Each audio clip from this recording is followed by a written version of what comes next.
What if the word problem read instead, Skylar's daddy, who divorced Zer mommy, now identifies as a trans woman in an S&M relationship with the nanny? How many leather garments do they buy on? I don't know what it would say. Would you object to that? I think you probably would.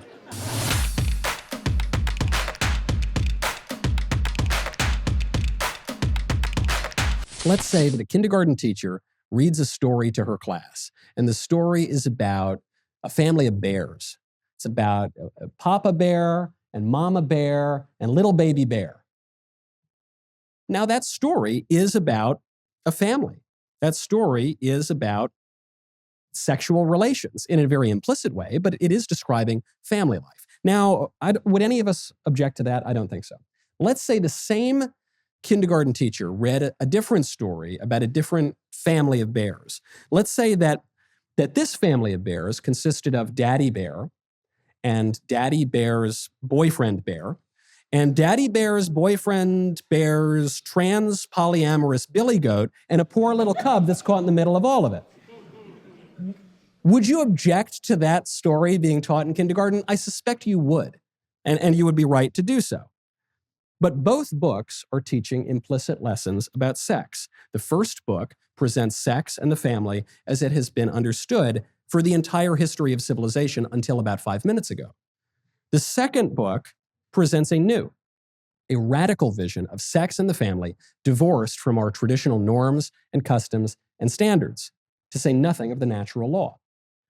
Let's say a third grade math teacher, it's been a while since I've been in third grade, let's say a third grade math teacher decides that he's going to write a word problem for his students. And the problem is that John and Sally live with their 3 sons and 2 dogs and 1 fish. How many plates do John and Sally need for supper? That's the word problem, let's say. I'm a little rusty. Now, I don't think anyone would object to that, even though it does have implicit lessons about sex and family and human relations. What if the word problem read instead, Skylar's daddy, who divorced Zer mommy, now identifies as a trans woman in an S&M relationship with the nanny? How many leather garments do they buy on? I don't know what it would say. Would you object to that? I think you probably would. The problem would not be that the teacher exposed his students to any vision of the family, of the relationship between men and women, of sex even. The problem would be that he exposed his students to that one, to that abnormal, radical, highly ideological, and false vision of the family, a vision of sex and human nature that the students' parents might oppose on moral, religious, or even biological grounds.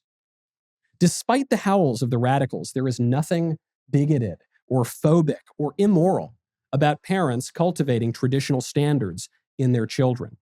In fact, it is perfectly right of them to do so. Every society has standards. Every society has norms.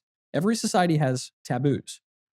There is a great movement of parents taking place right now in this country. We saw it in Virginia.